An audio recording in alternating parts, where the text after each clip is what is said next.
Good day, learners. It's my pleasure to welcome you again to another study session for the BOSS 413 class, Management Information Systems. Today, we shall be looking at a very important topic that is very core to the course, and that is Decision Support Systems, DSS, not DSS of police. This one is Decision Support Systems, okay? So, I remain your lecturer, Dr. Olufemi A. Ogunkoya, FCA. In this session, study session 19, students are expected to learn how managers can enhance their decision making. In the previous sessions, we've emphasized the fact that the quality of information that you have will actually affect the kind of decisions you make. So if the information at your disposal is very relevant and qualitative, definitely, most likely, you will take the correct decisions. And organizations is about decision making.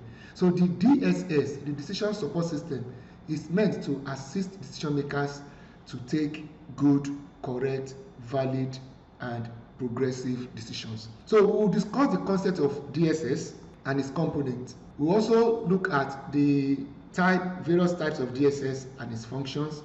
Then we look and discuss basically, briefly, the web-based decision support system. So what is DSS, Decision Support Systems? So decision support systems are interactive computer-based systems and subsystems intended to help decision makers use communications technologies, data, documents, knowledge, and or models to successfully complete decision process tasks. So DSS help executives make better decisions by using historical and current data from internal information system and external sources. So by combining massive amount of data with sophisticated analytical models and tools, and by making the system easy to use, DSS provide a much better source of information to use in the decision-making process. So DSS are a class of computerized information systems that support decision-making activities. That's just the basic definition. So decision makers make quality decisions, and to the best of their ability, we go through the following. That is, thoroughly check a wide range of alternatives. To secondly, gather full range of goals and implication of choices. Then weigh cost and risk of both positive and negative consequences. 4, intensively search for new information for evaluating alternatives. 5, take all new information into account. 6, re-examine positive and negative consequences of all alternatives, including even the initially rejected ones. Then 6, make detailed provisions for implementation, including contingency plan for known risk. So what are the frameworks for decision support system? A conceptual framework for DSS is developed based on the dominant technology component or driver of decision support, the targeted users, the specific purpose of the system, and the primary deployment of technology. 5 generic categories based on the dominant technology component are proposed to include communications-driven, data-driven, document-driven, and model-driven decision support system. Each generic DSS can be targeted to internal or external stakeholders. DSS can have specific or very general purposes.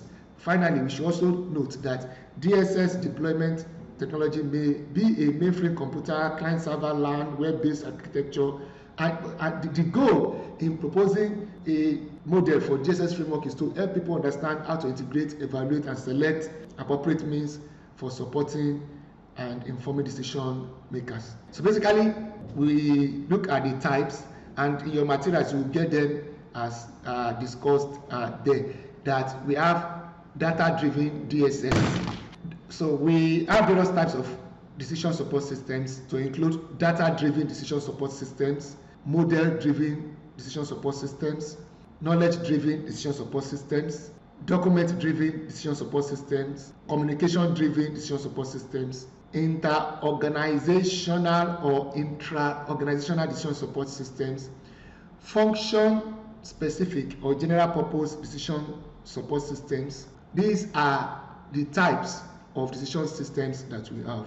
And from their names, you can basically get the gist in your materials that you'll be given. Components of decision support systems. Basically, there are 4 components of decision support systems. We have the user interface, because basically, you see, traditionally, academics and the management information staff have discussed building decision support system in terms of these 4 major components. So number 1 is the user interface. Number 2 is the database. Number 3 is the model and analytical tools. And number 4, which is the last one, is the DSS architecture and network. So at this juncture, let's quickly look at the web-based decision support system. So of course, no discussions will be complete without information about how companies are using the internet and the web in the customer DSS decision making process. So we can see the internet customer decision support systems, and we can from it find a perfect house or in a good neighborhood where but it seems very pricey, but it makes better interaction between the firm and the customer in the web-based decision support system. So we have looked in this session at the decision support systems and the framework and the types and the components, and lastly we discussed about the web-based internet-based decision support system. So thank you for listening. You've been a very wonderful audience for watching this video. Till I see you in the next session, thank you and God bless. Bye.